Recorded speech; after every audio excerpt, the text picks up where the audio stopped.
Yeah, I don't know. We work really hard to try and be on top of things for you guys, immunity, but my nightmare gets a little bit closer every week these undefeated teams remain.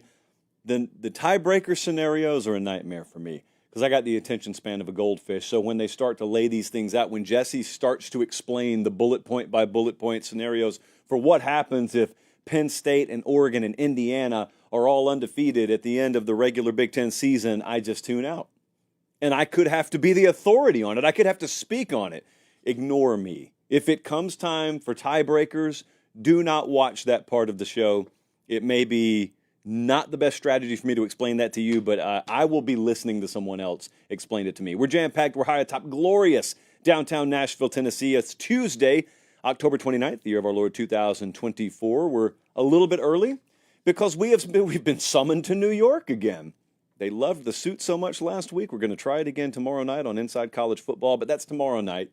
On the show as we speak, I feel like maybe, just maybe, on the seismograph, there are some warning signs that Volcanic Saturday 2.0 could be looming. I know a lot of the big teams are off this Saturday. Not all of them, though. So we got that. Of course, it's Tuesday, which means it is prediction night around here. It means it's JP poll night around here. I'm going to talk a little bit about things that are okay to talk about now that it's Halloween, and that is the college football playoff bubble, because we have that in this sport now. And one of you wanted to know my thoughts, of all people, on the Heisman. And I think it's a four-man race right now, and I'm not so sure anyone else is getting in that thing. I got some thoughts on that. So we're going to go all sorts of different directions on this Tuesday. They're watching us in Mobile, Alabama, Gaylord, Michigan, Aledo, Texas, and Beaufort, South Carolina. Huge news to open the show. As you see, this little purple can next to me. So Sunday, flippantly, towards the end of the show, I said, well, I just shared my personal problems with you guys. I've always believed in us being really, really close and giving intimate details of our personal lives with each other. And I said, I used to be addicted to soda. I can't drink it anymore because it's all loaded with sugar. And I've tried some of the zero sugar products out there. They didn't taste great to me. I wish they did. They didn't. I was at my wit's end, my quit's end, as Meemaw would say. And so I kind of said that expecting maybe one or two of you to hit me up. Not only did like 100 of you hit me up, and a lot of you said Zevia. I had seen Zevia before, but I hadn't tried it. Then Zevia hit us up, and this is where it gets really interesting. Lots happened over the past 48 hours. So we got hooked up with, I don't know, maybe 5 zillion cans of Zevia in all variety. And so what I wanted zero sugar, which is a check here. I wanted legit taste, especially the cream soda version. Check. We're going to go with grape tonight. We got options. We got availability because, as it turns out, it's in the grocery store right next to my apartment complex. So I'm going to pull the chalice out. I'm going to take the Zevia. I'm trying this for all of us. And we're going to sip from this for a little while right here on the show. I will be lying to you if I told you I hadn't already tried it. So I know it's legit. I know it's good. So as we dive in tonight, we're going to sip a little, we're going grape. We're going grape Zevia on tonight's show. And I appreciate them. I'm going to leave the chalice down here. I appreciate them because it took like 7 trips down to my mailroom to lug all this stuff up, but it was well worth it. So we appreciate them. Okay, Ohio State, Penn State is where we will be this Saturday. High noon, much to the chagrin of the locals up there. High noon kickoff, the whole new Saturday tour. We'll be in town. And I got asked something today. I was doing a radio hit, and I got asked, who has more pressure here? Which head coach has more pressure? And the words, "Are you kidding me?" came out of my mouth. It didn't take 2 nanoseconds for me to realize that it's Ryan Day. To which said host replied, well, how could you say Ryan Day? James Franklin's the one that's 1-12 against top 5 teams lately. And I said, well, that's already baked into your expectation of him. I mean, if he loses another one, your opinion doesn't change of him. But Ryan Day, I had Jesse look this up. He was 15-4. He was on a 15-4 run against ranked teams, and he's 2 out of 5 in his last 7 in that spot. A lot of that's the Michigan game, obviously, but lost the Oregon game already. This team had national championship aspirations. I picked them to win the national championship, and if they've already got 2 losses by early November, dude, he's feeling way more heat. All due respect than James Franklin's feeling. I'm not saying it's insignificant for Penn State, but my goodness, Penn State loses Saturday and Aller doesn't play. What are we saying? We're saying They played a competitive game. They lost to the team they've already been losing to. They lost with their backup quarterback. And if it's competitive, you could reasonably sit there and say, what if they had their starter? That's not, relatively speaking, that's not the kind of pressure for James Franklin that Ryan Day will face. Both teams are off a bye. Ohio State has won 7 straight. They've dominated this series. So that's your backdrop. Okay, now let's raise the curtain on the game a little bit. I am very interested in the prep for Ohio State here. Aller, obviously the much better passer. We don't know if he's going to go. And if he goes, what can he give Penn State? Is 80%? Is 90% good enough? Pribula, when he's been in that game, when he was in the game last week, the run game opened up. Thought it was a really, really big get-off-the-deck moment for Penn State. And there is a game script. There's a way this game could play out where Bo Pribula plays. Maybe he starts. And the game script is not one where Ohio State gets out to an early lead and you're playing catch-up with them. It could be that there's a game script that sees their backup give them a better chance to win.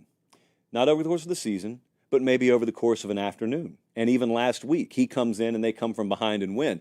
And so what I wonder is, Ohio State this year has allowed 8 plays of 20. Well, in the Oregon game alone, they allowed 8 plays of 25-plus yards. And that is where Drew Aller can bite you. He is a much more capable passer, probably, than Pribula. So if I get in that kind of game where Ohio State is scoring on me and I've got to match scores, it's not an ugly rock fight of a game, I need my starter. I got to have Aller in there. But if it is the kind of game that I can drag out into the mud a little bit, if it is the kind of game where I'm getting Ohio State off the field, and if it is the kind of game where I'm finding a little success on the ground, maybe a little bit more than I thought I would, maybe a little bit more than my stat profile at the beginning of the season indicates that I should, I got no problem with Penn State riding the backup, and not by choice per se. I'm just saying if they have to go with him, it's not the end of the world.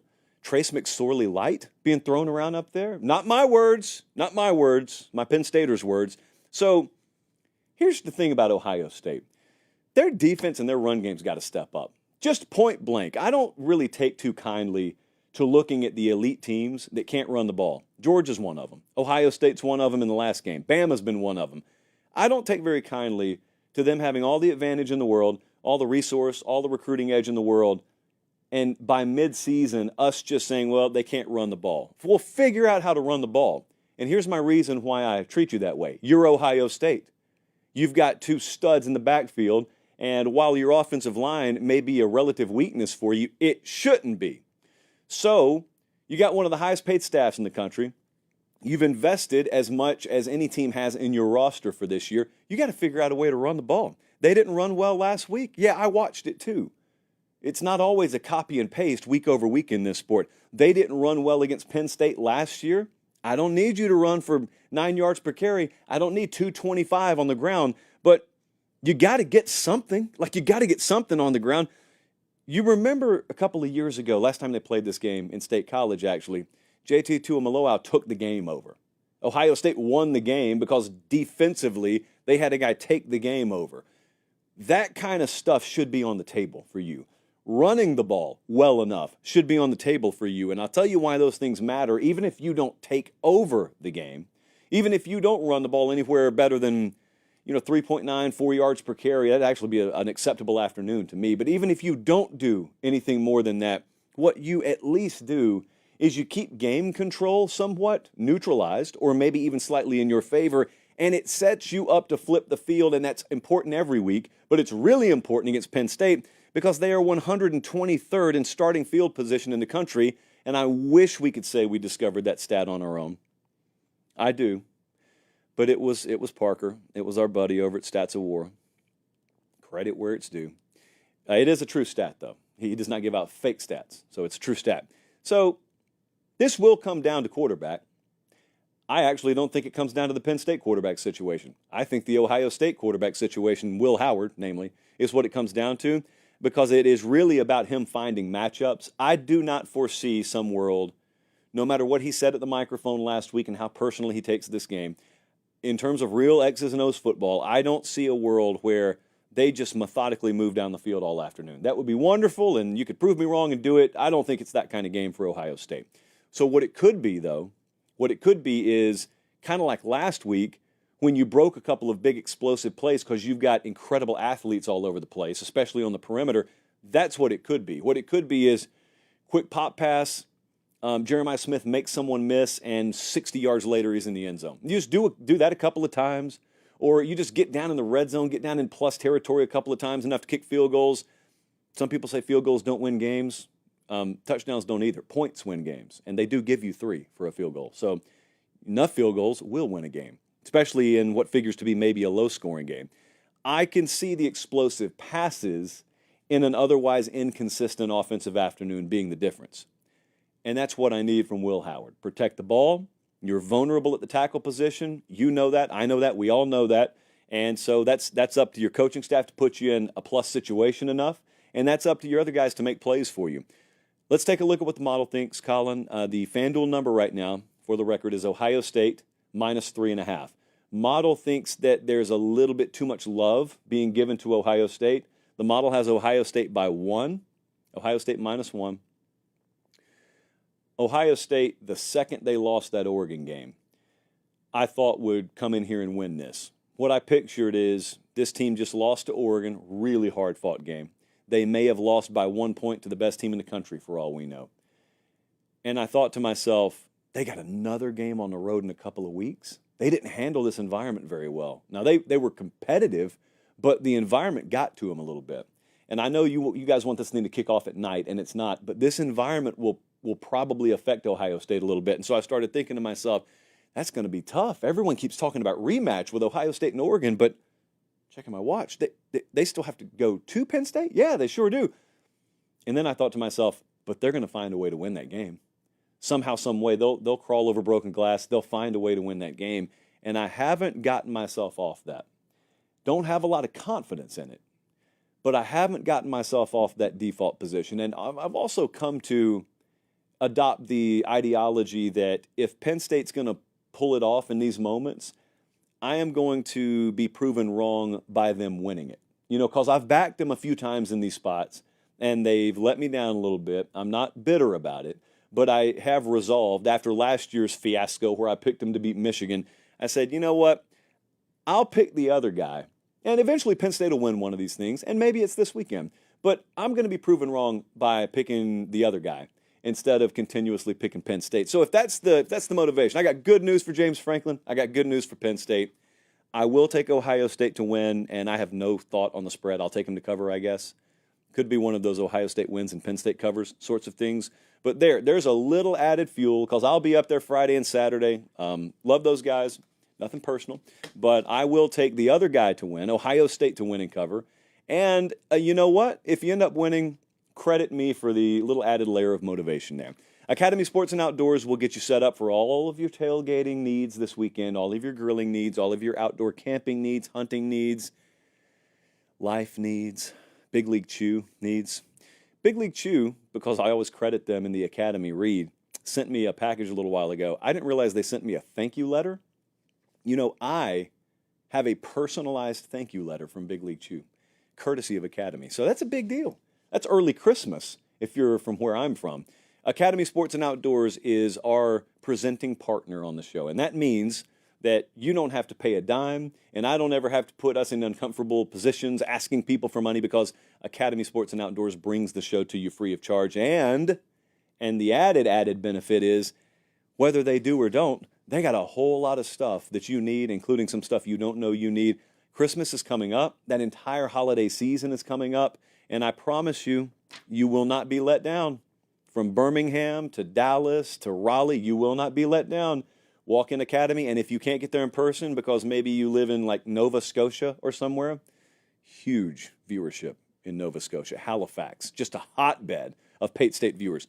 Academy.com is your hookup. We appreciate them. Let's move on. Very important topic here. An important topic that I don't like to broach until we get right to the end of October. I cannot believe that's sugar-free. Okay. The college football playoff expanded to 12 teams. We know that.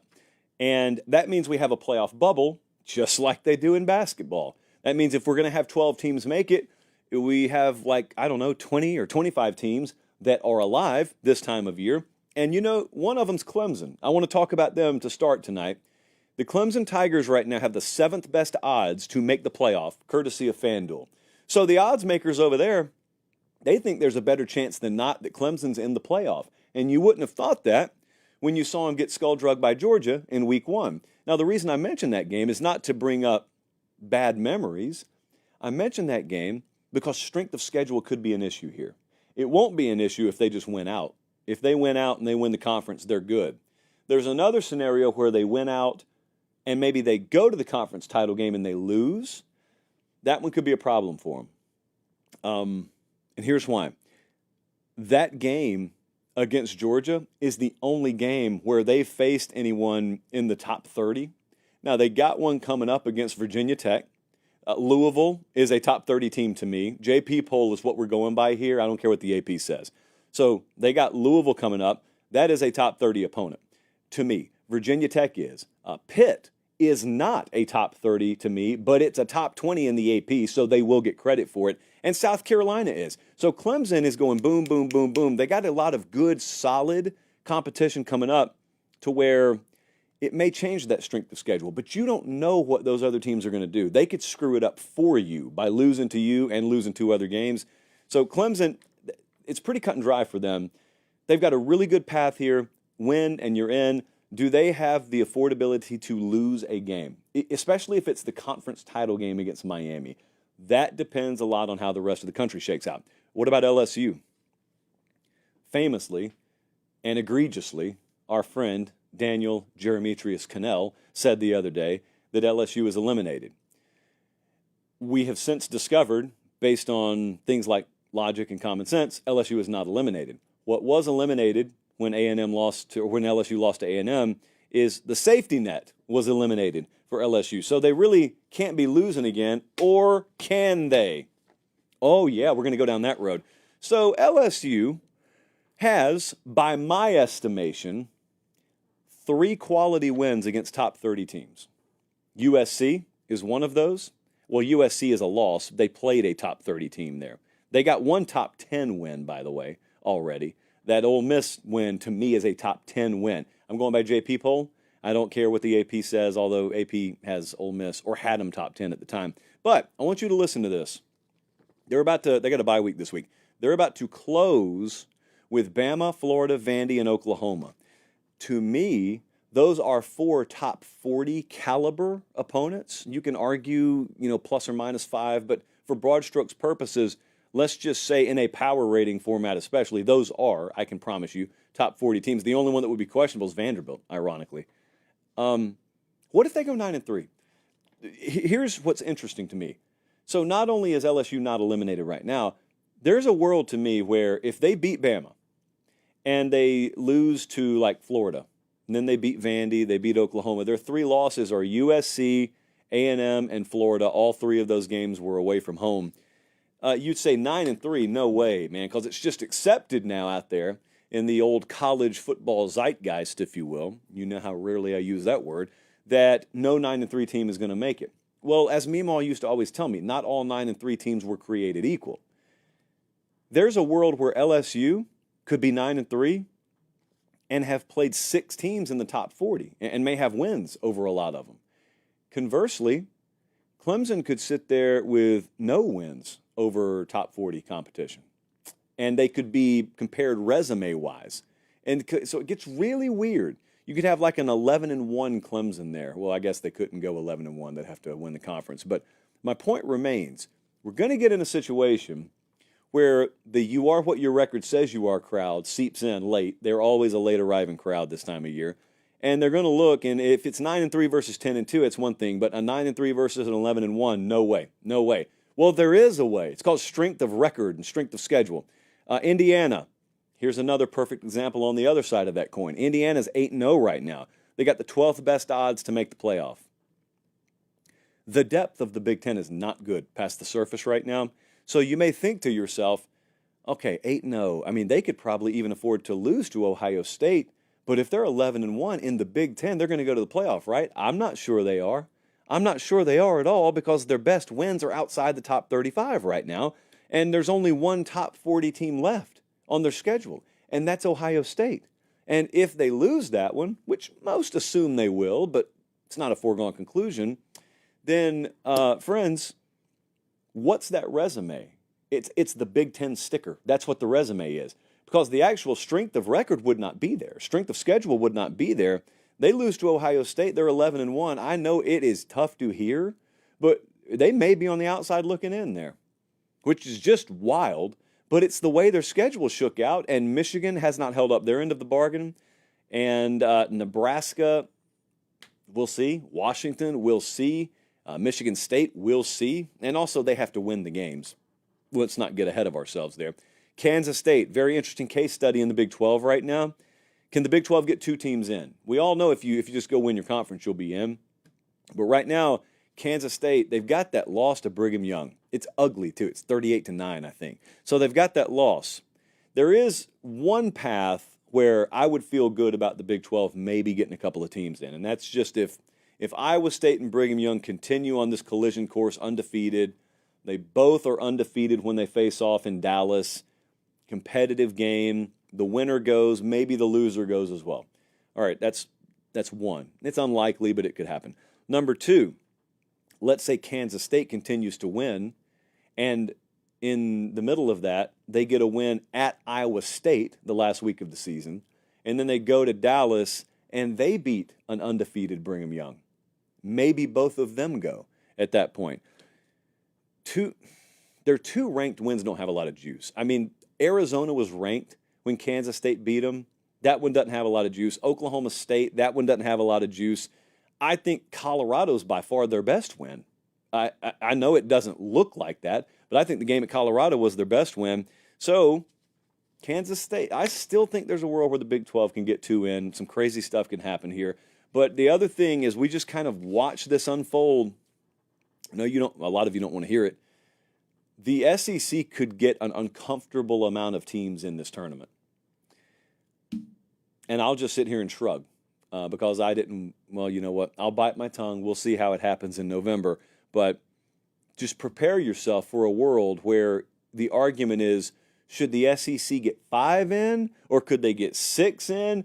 Because there is a scenario that could unfold here where the Big Ten's really top-heavy and the ACC only spits 1 out and the Big 12 only spits 1 out. Maybe Notre Dame's not there at the end of the year, so you got your G5 and then a bunch of slots are open and you just got a bunch of Tennessees and Alabamas and LSU sitting there and Texas A&M and Georgia. All these teams are in the mix. I probably left someone out. All these teams are in the mix right now. Our friends at Quick Trip are fueling our whole new Saturday tour. We are headed to, I'm headed to New York City later tonight. Are they fueling that? I guess you could say they're fueling that. They're certainly fueling my drive from NYC to State College late Thursday, and we'll be there all day Friday. Hey, we still have not lined up anything, by the way, in terms of speaking on Friday. Anyone's got a classroom up there? I don't even care if you have class Friday, but the way we normally do it is I get hit up by the business department or the journalism, or mass communication, and we just have a little Q&A with the old kiddos up there. So I'm still available for that. Otherwise, I'll just hang out on campus and loiter all day over at Greg Kincaid's office, and he doesn't want that. So, yeah, nevertheless, Quick Trip will fuel us no matter where we go. We appreciate them. We need to do the thing Herb Street's done. We need to do the thing where they just ping pong us all over the country and show how many miles we have been fueled for. We've given away thousands of dollars in free gas, by the way. Just thousands upon thousands in free gas, and we're nowhere near done. So we appreciate Quick Trip for that. They're watching us in Bryan, Texas, Winchester, Virginia, and Grand Junction, Colorado. It is that time. We're going to make history here. Let me take a little sip of Zevia, grape Zevia at that. The one thing I don't recommend is crushed ice with anything. That's all we had in the office, so I had to settle. The JP poll is fresh off the printer. Week 10 edition is in my hand. That's a lie because it's handwritten, but it's in my hand here. We will make history tonight on the JP poll because not so much at the top, but when we get a little bit into this, there is a new entry, a new arrival, and I had to pull a special override lever to get them in. I think we all know who I'm talking about, but if you don't, stay tuned. We do have a new number 1 team. Georgia has reemerged as our number one team. They, however, are still 4 points off of their high water mark this year. If you want any more indication that there aren't elite teams out there right now, look no further than the JP poll. The JP poll is telling you, hey, your number one team right now is 4 points off their high water mark for this year. So like in a normal world, Georgia would be third or fourth because somebody would have ascended to the top. They haven't. So Georgia said, if no one else wants it, we'll take it. Oregon's number two. We would have Georgia -1.5 against Oregon, the model would, on a neutral field right now. Remember, the model does not always align with FanDuel. It usually does, but not always. Ohio State has fallen to 3. They are down from number 1, so they dropped 2 spots to number 3. Texas is number 4. I said Georgia is 4 points off their season high. Texas is 8 points off their season high. So the model is recalibrating on a lot of you out there. And Clemson is number 5. That's why Clemson, now you're going to disagree with this, and I think FanDuel probably would as well because they're not as high on Clemson. We've only got a 6 3/4 point gap between number 5 and number 1 right now, and it gets even better as we go along. Miami is number 6. As you know, we're going to have a lot of flawed teams really, really high up because of the way the sport looks this year. Notre Dame is number 7. I continue to think Notre Dame is a little overrated according to the model, but the model's been very consistent on Notre Dame. It bumped them up 4 spots, so it respected the heck out of what they just did against Navy. And, I mean, if Notre Dame played Penn State today, I think Penn State would be favored. I think Ole Miss would be favored against Notre Dame. The model would not agree with that. So take it up with the model, not me. As I said, Penn State 8, Ole Miss 9, still a very dangerous team. The AP's got them somewhere between 15 and 20. Model still thinks the Ole Miss is a top 10 team. Bama's number 10. They would be an 8-point dog against Georgia right now, according to the model. I can get that number from FanDuel. But about a little over a touchdown gap between the Alabama team that beat Georgia already this year. Yes, that's accurate. I looked it up. Tennessee is 11, A&M's 12, LSU's down to 13. They dropped 3 spots. I still think LSU has a higher ceiling as a team than several of these teams around them, including some of them ranked above them. Like, I think LSU's ceiling is higher than Notre Dame's. And Notre Dame's rated well ahead of LSU right now. I think LSU's ceiling, it's higher than several of these teams. I don't want anyone coming at me in the comment section unnecessarily. Iowa State's at 14, probably about as high as you're going to see them climb. They just need to keep winning. They don't need to worry about power ratings. They need to keep winning. Indiana's at 15. Now, Indiana, I think, has hit their ceiling in terms of power rating, but I don't know. No one knows with Indiana. All the data points are off the map right now, so who knows? Oh, by the way, reminder, we got a lot of people watching live. A lot of people are watching this video. A reminder, subscribe to the channel. This is free. It's college football exclusive. We do it 3 times a week, and we really appreciate it. We kind of built this thing organically. We don't spend a dime in marketing. We just rely on you. So if you haven't already, subscribe. It doesn't do anything. It's free. It just helps us. We continue. Kansas State at 16, virtually unchanged. Florida, unchanged. Yes, I need to touch on this. Immunity. Florida is 17th. I'm going to talk about them in a little while. You either get how a power rating differs from a ranking or you don't. If you look at this indistinguishable from rankings, Florida has no business at 17. Of course they don't. In a power rating, guys, there aren't a whole bunch of teams that would be favored over Florida right now. I told you last week. I got our guys at FanDuel last week to punch up Florida versus BYU on a neutral field. Right now, Florida would be favored if that game happened. BYU's undefeated. Jesse, what's Florida's record? They got 3 losses, right? 3 or 4 losses? Yeah, 3 losses. It doesn't matter. In the context of point spreads, it doesn't matter. So Florida's up there. USC, model will not quit on USC. They're 18. Here we go. Brigham Young, known now as BYU. Proper respect. BYU is in the JP poll, and I hate to be the bearer of bad news. Model still didn't have you top 25. Now, it did have you 28, so that's the high point of the season, but it still didn't have you top 25, but no longer. As I told you the other night, we have executive ordered an exemption for Mormons and military, so I don't care what the model says about Army, Navy, Air Force, or BYU. So I'm putting them where I want them, and they're 19, still a little ways off what the AP has you at. I understand. We have to be reasonable here. But Brigham Young has now cracked not only the JP poll, but the top 20 in the JP poll at 19. SMU's at 20, half a dozen turnovers, and still won the game against Duke. 21 through 25 sounds like this. Iowa, up 3 spots, quarterback change, keep an eye on it.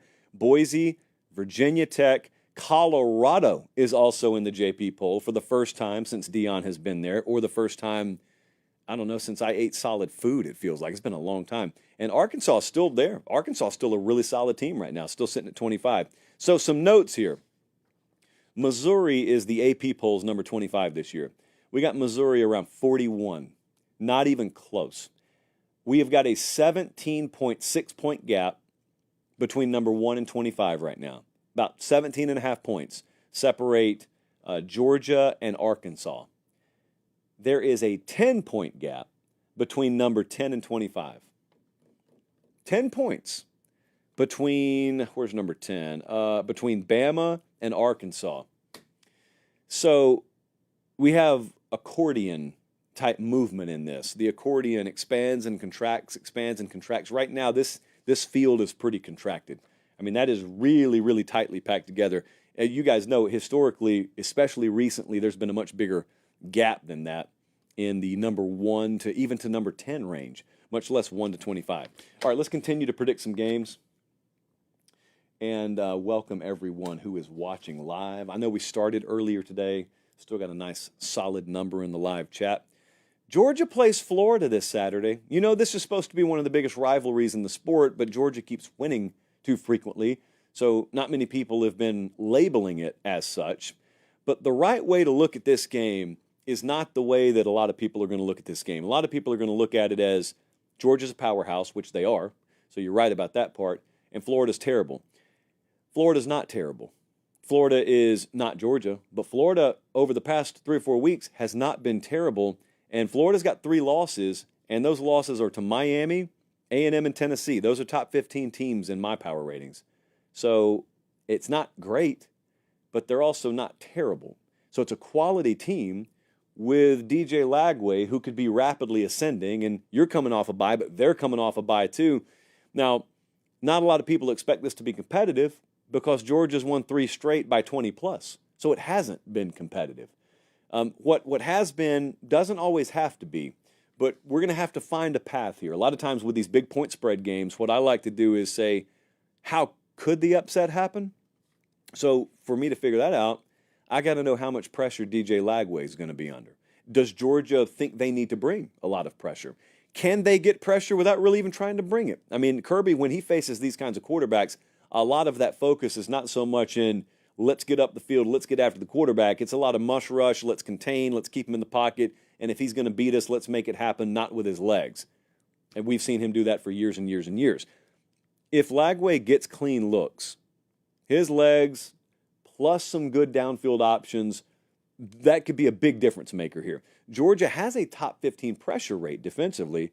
Florida is top 20 in pressure rate allowed offensively. So it should not. I mean, if Florida understands what they're doing here, it should not be a game where you're watching it and you're saying, dude, they can't even do anything. He's got no time, man. They can't even stay set against this Georgia pass rush. Shouldn't be that. Let me say it that way. Shouldn't be that. Georgia's offense, though, is what I'm focused on the most in this game. Because there's a lot about Georgia that, if it's right, makes everything else irrelevant. Florida's not as good as them. So, I mean, they're not close to as good as them. So they got to execute, and you got to give them some help for them to win this. And Georgia offensively has been very uninspiring this year, but it doesn't have to continue that way. They have not run the ball well this year. They're 95th in the country, I think, in rush yards per game. I think that's the metric we looked at, but they're way down the list no matter what metric you look at. And it's been that way. It doesn't have to be that way. Georgia's the kind of team that could be playing for the SEC title a month from now, and we're looking back and we're saying, boy, they didn't run the ball well the first half to 2/3 of the season, but in November, they've been a top 20 rushing team in November. It's as simple as doing it. Trevor Etienne transferred from Florida. He's got to be a big part of this game here. Florida is 94th in run defense. It's there to be had against them. You just got to go take it. Maybe you get a little healthier on the offensive line this week. You got to go take it. Carson Beck's thrown 8 picks in his last 4 games. Having a better run game is the key. It's the same thing LSU is struggling with. It's the same thing Bama's struggling with. Ohio State is struggling with it, and it just makes you look around and you say, but you're Georgia, but you're Bama, but you're Ohio State. What do you mean you can't run the ball? I don't know. Florida versus ranked teams and Florida versus unranked teams, not so shockingly, is a very big split. So Florida's got to do some stuff here that they have not been doing, and Kirby Smart's got to do some stuff he hasn't been doing. I mean, Kirby, he's gotten beat by Alabama a couple of times. He's 51-0 versus everyone else recently. No one, not wearing crimson, has had a shot at Kirby Smart, or if they have, they hadn't taken it. So let's take a look at what the model thinks. FanDuel number right now, Georgia, minus 16.5. We are ever so slightly under that. I think the model may just be a little higher, a smidge higher on Florida than maybe FanDuel is. Not much. I mean, FanDuel doesn't think Florida's a bad team. I'll do my old split the difference thing here. I think Georgia's going to end up winning this game, but I think it'll be really competitive. Hard fought.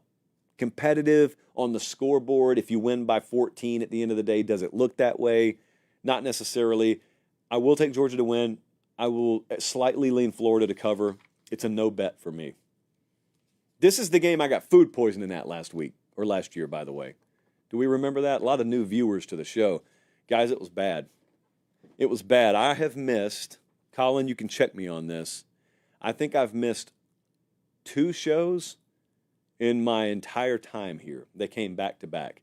And it was the Sunday show following Georgia-Florida last year.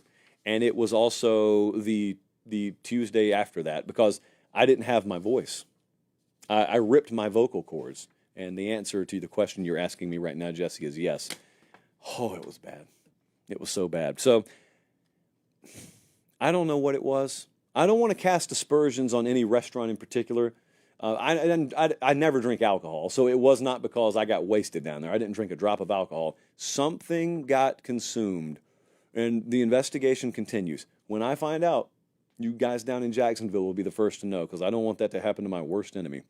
We got another big game we need to talk about in the SEC. Texas A&M versus South Carolina. Saturday night, Williams-Brice Stadium, 7:30 Eastern Time kickoff. I know Justin King and those guys are listening. Here, you guys need something. How about this? Williams-Brice Stadium, Saturday night, 7:30 kickoff. Aggies coming to town. Where else would you rather be than Columbia, South Carolina? And cut. All right, that'll go good in the hype video. Now, this right here is the number 12 team in the AP poll, or number 12 team in the JP poll, versus number 26 in the JP poll. South Carolina, that's them. They are knocking on the door of the JP poll right now, and it is treacherous territory for Texas A&M because everyone is sky high after what they just did to LSU, and I think it's a really dangerous spot to be coming into. So, where does the South Carolina offense need to come from? I'll tell you where it could come from. A&M's 93rd in the country in pass D, so you can throw on them. Can South Carolina? They're 108th in passing offense. So that matchup, unless Lenora Sellers comes out of the bye week with his arm on fire, it doesn't just automatically scream, oh, Gamecocks take advantage there. They want it to be a Rocket Sanders game. They want to hand it off. They want to be able to lean on their ground game. A&M's really good against the run, though.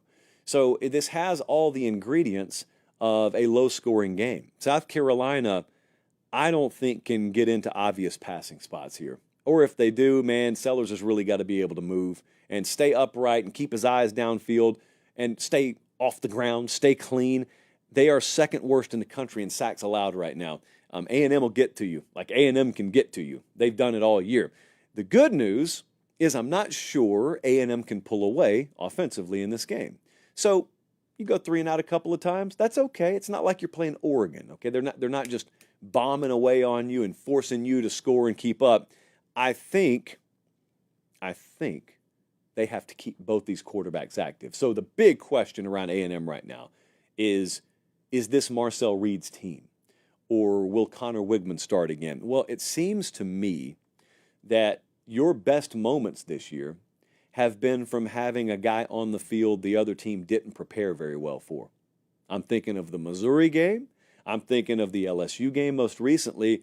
Why would you ever deviate from that? Neither one of these guys has taken over a game. Neither one of them, over an extended period of weeks, is taking over a chunk of the season. I don't think so, at least. So, Wigman, I would love for you to have the pass protection and the weapons for him to be able to stretch the field. I would love for his decision-making to be better. It's not going to be over a long period of time. It's just unreasonable to expect that. Marcel Reed, I'd love for you to just be able to crank it out on the ground and pick your spots to throw, but is that a long-term sustainable strategy to get where you want to go? I don't know that it is. So use both of them. Not just have a plan to use both of them, but use both of them. There's a lot of debate also with South Carolina coming out of their bye week. Will they change anything up offensively? There's a really good thread over on the Big Spur right now, which is the South Carolina 24/7 message board, where people are saying, I don't know. I think Shane Beamer and company may largely stick with what's got him this far. I don't know about that. I just using logic. I don't know about that. I don't doubt that's what people have heard there. I'm just thinking it independently here.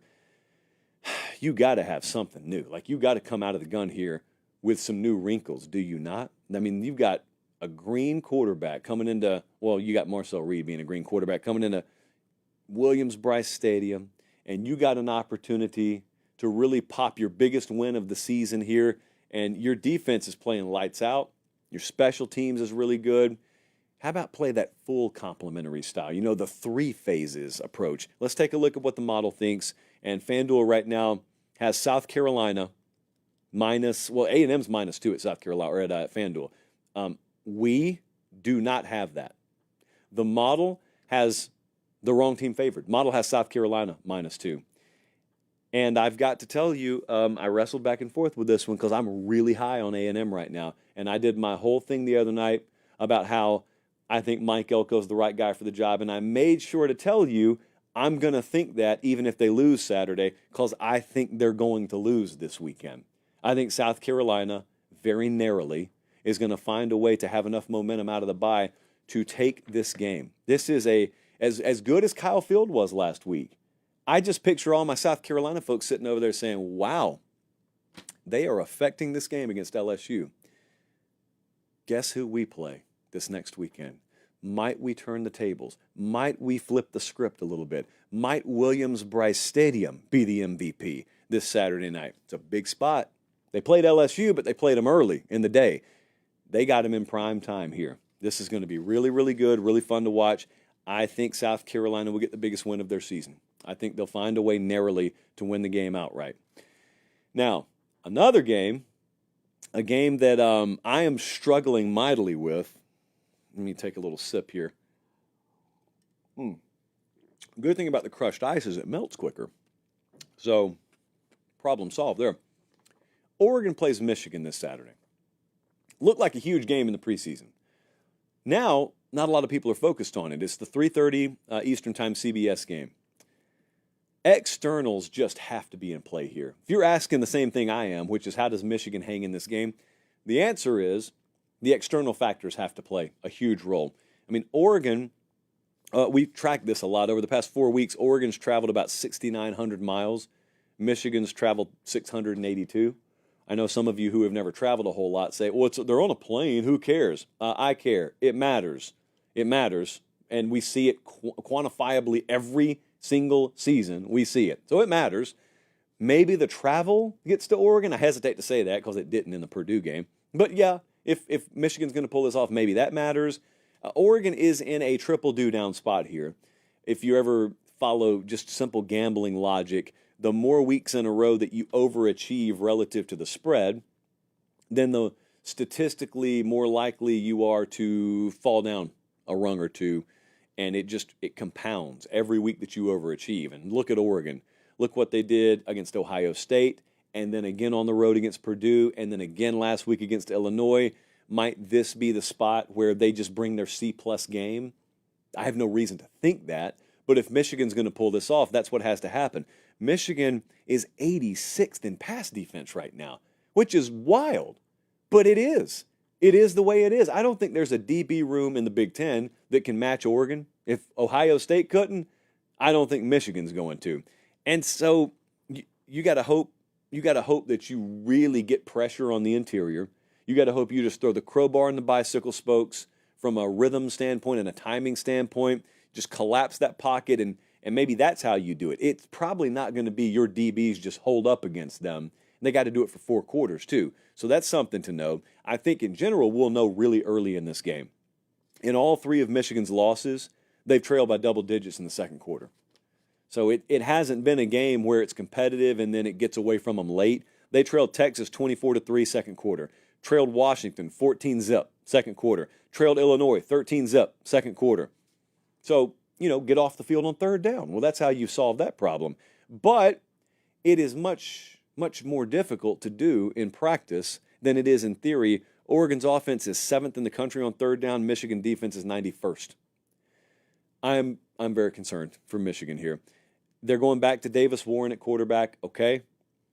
You could maybe follow the USC game script where USC came up there and you just ran the ball down their throat and you limited possessions. You pulled the game out in the quicksand. Oregon is way more equipped to take that punch and then deliver it right back to you. I mean, they are equipped to be the more physical team. USC was not. So let's take a look at what the model thinks here. FanDuel's got this at Oregon minus 15.5 right now. We still don't think that's high enough. We got Oregon by 17.5. I know games aren't played on paper. I know that. That's all I have to go on during the week. I respect what happens on a football field. I respect what Oregon can do too, though. So I am taking them to win, and I think they'll end up stretching it, and I think they'll cover. Crazy to say. I mean, think about the preseason, seeing that this number was going to be 15.5 in favor of the road team, and you were going to be sitting here saying stuff like, still not big enough. There it is. Our friends at FanDuel power us from an odds perspective, the exclusive odds provider of the show. I got a couple of deals for you guys. I have it on good authority. A lot of you jumped on this last one. So this weekend, they've got the bet $5 to win $150 for any new user. You sign up, you bet $5, and your bet wins. It doesn't even matter if you're betting a big money line favorite. Just so you can get some money, bet 5, it wins, and then you win $150. That's it. Just done. Wash your hands of it. But also, we got a profit boost going down on every college football game on the board. All customers, not just new signups. So that's going on, but there will be a very big profit boost token eventually on Ohio State, Penn State, 50%. So just watch all that stuff, and I try and tell you guys, this is a version of free money. In some cases, you still need to win, but if you win, you get a much bigger return than you normally would. So a lot of you are going to do it anyway. Take advantage when they offer it. And if you're a new sign-up, especially, take advantage of that QR code up there, or you can just go fanduel.com/CFB promotion. That's how they know we sent you. So in lieu of that, or in addition to that, I guess, I'm adding 2 games on the Ramen Noodle Express. I've got Tennessee minus 15.5. I got TCU plus 2.5. Those games were already on. We are going to add 2 games here. Northwestern is minus 1.5 against Purdue. I'm adding them. And Miami, I think, is about to cross 21. So Miami's minus 20.5 right now against Duke. Duke was plus 6 turnovers last week and still found a way to lose a game, but they did cover. Very, very misleading cover. I think that's the only reason that this number is as low as it is. I am taking Miami, and I am laying the points. I think they will hammer Duke. I know that's Miami's former coach. I know that. I'm still laying the points. All right, some last thoughts here on something I don't talk a whole lot about, but I will because one of you asked me about it. Alan hit me and said, is this the year we finally see a non-quarterback win the Heisman? Between Travis Hunter and Ashton Genty, it seems like this will be an awesome Heisman year until everyone gets mad about the winner. Perfect summary there, because that's what will happen. This is value season. Speaking of FanDuel, so like late October, early November is usually the last point where you could find an underdog that's going to make a run before they start to make the run, at which points the odds modulate a little bit. So if you think you know something, better hop on it right now. It feels like a 4-man race to me. We got 2 quarterbacks and 2 skill guys. It feels like, and I can back it up with numbers, that Travis Hunter may end up being in the driver's seat. See, the thing about Travis Hunter was never you questioned his ability as a player. You just questioned how the voters were going to look at a guy who was on a sub-500 team. But he's not on a sub-500 team. Colorado is in contention to win the Big 12. And outside of that, I mean, he's top 15 in receiving yards. He's playing both ways. He's the face of that team. I would argue he's the face of college football right now. So he is the favorite over at FanDuel, and he should be. And I'm going to talk about what he needs to win it in a second. That whole Ashton Jeanty thing is, I question how many of the voters have watched him. I went and watched him in person last week. I did my job, but I don't have a vote because the folks at the Heisman don't think I watch enough college football, I guess. So he is at a pace right now at the tailback position to double up the yardage that other Heisman-winning tailbacks had. Right now, you look at where Henry was, you look at where Ingram was, you look at where Reggie Bush was at this point in their seasons, Jeanty is almost 2 times what they were. You're going to have some people discount that because he plays in the G5. He plays in the Mountain West. That's fine. My bigger concern is he's going to be out of the spotlight so much when these other guys are down the stretch. And I would love to see random polling of the percentage of Heisman voters who have actually watched a full Boise State game. I would bet you over half of them have not watched a Boise game. They've watched highlights, so they would tell you, oh, yeah, I've watched Jeanty. I asked you if you've watched him play a game. Yeah. What, Sports Center? No, have you really sat down and watched a Boise game? You don't even have to go in person, just watch it. I think they're going to hold it against him. That's what I think. Could be wrong. That's what I think. Now, the 2 quarterbacks, Dillon Gabriel at Oregon, Cam Ward at Miami, they are 3rd and 9th right now in pass yards per game. One of them's 18-5, touchdown to INT. The other one's 24-5. Each one of them has added something with their legs. Dillon Gabriel has a 76.2% completion percentage right now. He's number 1 in college football there. They are both on track to play for their conference championship, which brings me to my next point. When you look at the entire board right now, so you bring up the old FanDuel odds and you look at the entire Heisman picture. The entire Heisman picture right now, to me, looks like a 4-man race. You got Hunter in the lead at FanDuel, Dillon Gabriel just behind him, then you got Cam Ward, then you got Ashton Jeanty. I think Jeanty's going to be playing on Conference Championship Saturday. I think Dillon Gabriel in Oregon will be playing on Conference Championship Saturday. I think Cam Ward in Miami will be playing on Conference Championship Saturday. To me, the big question for the favorite right now, and that's Travis Hunter at Colorado, is will they be playing on Conference Championship Saturday? Because if this thing's in a state of flux or in limbo in any way, him not being active on that last Saturday, while the other 3 probably are, and a couple of them probably shining, if not all 3, could be the difference in the outcome of this. So you got Hunter as the favorite right now, and I agree with that. My personal pick right now is I think Dillon Gabriel is going to end up winning it. That's where I'd slightly lean. But who's active on Conference Championship Saturday? I think that's what it comes down to. All right, I've got to get out of here because I've got to head to the airport because we're headed to New York tonight. I'll be doing Inside College Football tomorrow from New York. That's on CBS Sports Network. I will be doing our show live at the same time, 5 Eastern, 4 Central, Thursday from New York, and then we'll drive over to State College. We'll be there all day Friday, and we'll be on the sideline Saturday.